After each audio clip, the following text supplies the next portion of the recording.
Welcome to our kitchen. Today we prepare two ancient Roman mustards.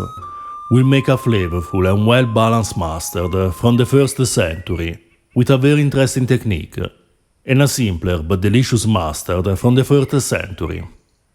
We start with the ingredients.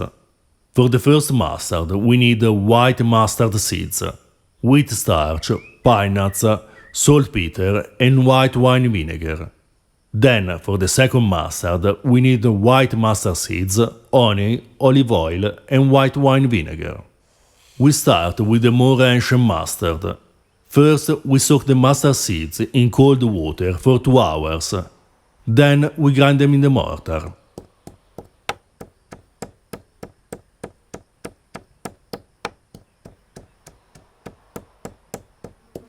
This mustard recipe was written by the agronomist Columella. He is the author of a treatise about agriculture and farming, in which he wrote also several recipes, including preserves and sauces. Columella suggests this mustard for banquets, while he uses a simpler recipe without pine nuts for daily meals.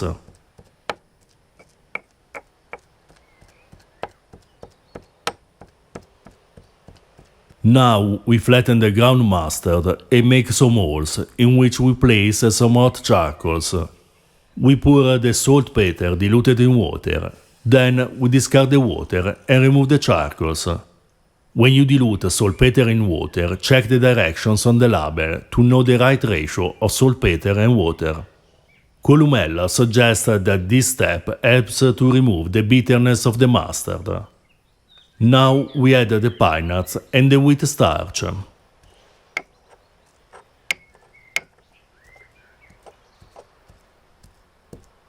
Mustard was widely used in ancient Rome, as a sauce on its own and also as an ingredient in other recipes. We suggest pairing it with an ancient Roman sausage. You'll find the link to the sausage recipe at the end of this video.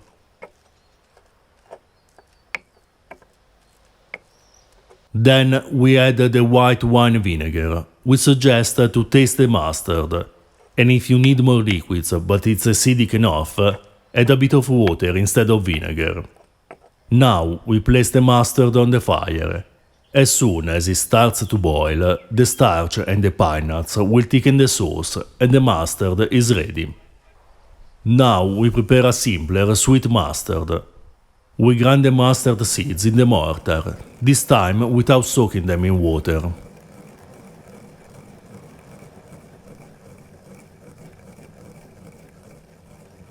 The author of this recipe is once again an agronomist, the late 4th century author Palladius.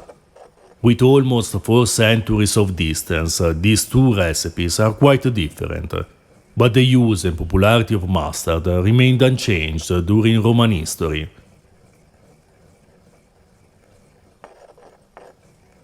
Now we add white wine vinegar, honey and olive oil. This is a sweet mustard, but we suggest adjusting the quantity of the ingredients according to your taste.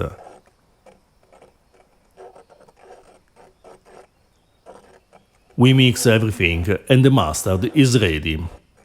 We serve these mustards with an ancient Roman smoked sausage called lucanica in Latin. Last week we uploaded the video of this sausage recipe. You'll find the link at the end of this video. These flavorful mustards are a delicious way to taste one of the most common sauces in ancient Rome. If you're interested in ancient foods and flavors, or you're just looking for unusual and delicious recipes, please subscribe our channel.